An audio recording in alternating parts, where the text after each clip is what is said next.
सबसे पहला सवाल आपसे ये है कि जो मैं इतनी देर से कॉन्टिजेंसी आर्गुमेंट आपको बता रहा था, ये अकल से ही बता रहा था हजरत, आप ये बताएं कि आप इन्फिनिट रिग्रेस ऑफ कॉजेस को पॉसिबल मानते हैं या नेसेसरी बीइंग के एग्जिस्टेंस को सही समझते हैं, क्योंकि दो ही ऑप्शन हो सकता है, आप ये बताएं। देखिए, आपको मैं ईमानदारी से बात करूँ, एक तो मैं कॉन्टिजेंसी वर्ड ठीक से समझता हूँ, और इस वक्त भी जो आपने अंग्रेजी के अल्फाज इस्तेमाल किए वो ज़रा थोड़े से मुझे डिफिकल्ट और कॉम्प्लिकेटेड लगे, तो आप ज़रा सिंपल ज़बान में सवाल कर सकते हैं। बिल्कुल कर सकता हूँ। यूनिवर्स की हर चीज कॉन्टिजेंट होने का मतलब ये है कि वो अपने एग्जिस्टेंस में किसी के ऊपर डिपेंडेंट है। जो भी चीज डिपेंडेंट होगी वो चीज इंडिपेंडेंट नहीं हो सकती, तो उसका कोई ना कोई कॉज होगा। तो अब आप क्या समझते हैं कि ये इन्फिनिट रिग्रेस है, यानी कॉज पर कॉज, कॉज पर कॉज, कॉज पर कॉज, और कभी कोई यानी एंडलेसली चलता रहा, क्योंकि अगर ऐसा होगा तो हम तो एग्जिस्टेंस में आते ही नहीं। लॉजिकली ये मुत्तफक अलैह चीज है, मुत्तफक अलैह अग्रीड अपॉन।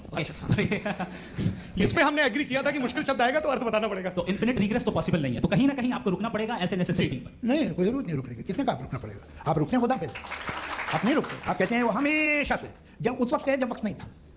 आप कहाँ रुकते हैं कि अब हुआ था वो? आप नहीं कहते। हम क्यों नहीं मान सकते कि यूनिवर्स जो है और बल्कि मल्टीवर्सेस जो है वो हमेशा से हैं, वो बनती है, बिगड़ती है। एक हमारे यहाँ एक चीज़ है ब्लैक होल, वो समेट लेता है वापस, फिर ब्लास्ट होता है, फिर फैल जाता है, और इसमें हमारी तो खैर कोई औकात ही नहीं है इंसान की। एक छोटे से जर्रे पे हम 50-60 साल की उम्र रखते हैं, जो करोड़ों अरबों साल की कायनात है उसमें, और पैदा भी नहायत ही बेहुदा वजह से हुए थे।